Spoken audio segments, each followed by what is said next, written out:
সৃষ্টিকর্তা একদিন সব অবহেলার জবাব কড়াই গণ্ডায় বুঝিয়ে দেন। তা যেন আবারও প্রমাণ করল মাত্র ৯০ মিনিটের হিসেব। এমনকি ধৈর্যের ফল কখনো বৃথা যায় না। এমনই এক অবিশ্বাস্য গল্প লিখেছেন ভোজানিয়ার ৪০ বছর বয়সী এক গোলরক্ষক, যার জীবন যেন দীর্ঘ প্রতীক্ষা, ব্যর্থতা আর নিঃশব্দ সংগ্রামের এক দীর্ঘ উপাখ্যান। অর্থের অভাবে যিনি জীবনের গুরুত্বপূর্ণ মুহূর্তগুলোতে মাকে পাশে রাখতে পারেননি, সেই মানুষটি আজ ফুটবল দুনিয়ায় আলোচনার কেন্দ্রবিন্দু।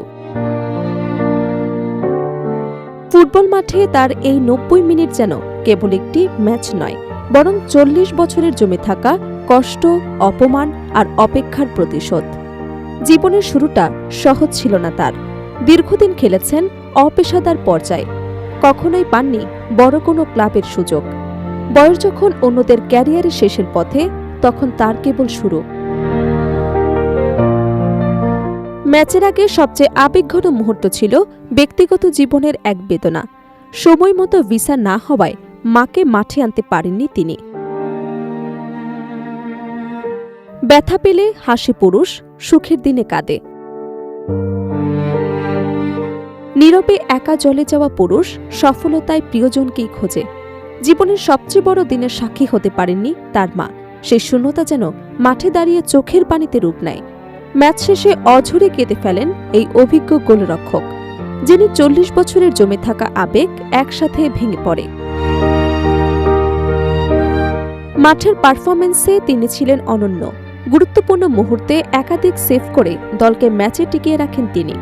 পরিসংখ্যান বলছে অন্তত ৭টি নিশ্চিত গোল রুখে দিয়েছেন এই অভিজ্ঞ গোলরক্ষক। মুহূর্তে বদলে যায় ম্যাচের চিত্র, বদলে যায় জীবনের পরিচয়ও। মাত্র কয়েক ঘন্টার ব্যবধানে সামাজিক যোগাযোগ মাধ্যমেও ঘটে বিস্ময়কর পরিবর্তন। আগে যেখানে তার অনুসারী ছিল প্রায় ৪৬,০০০, সেখানে এখন তা পৌঁছে গেছে মিলিয়ন ছুঁই ছুঁই সংখ্যায়। রাতারাতি তিনি হয়ে ওঠেন আলোচনার কেন্দ্রবিন্দু। এই গল্প যেন আবারও মনে করিয়ে দেয়, ধৈর্যের ফল কখনোই বৃথা যায় না। দীর্ঘদিনের অন্ধকার পেরিয়ে যখন আলো আসে, তখন তার উজ্জ্বলতা হয় সবচেয়ে তীব্র। যেমনটি প্রভাতে আছে, অন্ধকার যতই গভীর হোক, ভোর আসবেই। আর এই গোলরক্ষকের জীবনও যেন সেই কথাই প্রমাণ করল। সময়ের স্রোত থেমে থাকে না, কিন্তু ধৈর্যের কাছে একদিন ঠিকই মাথা নত করতে হয় ভাগ্যকে।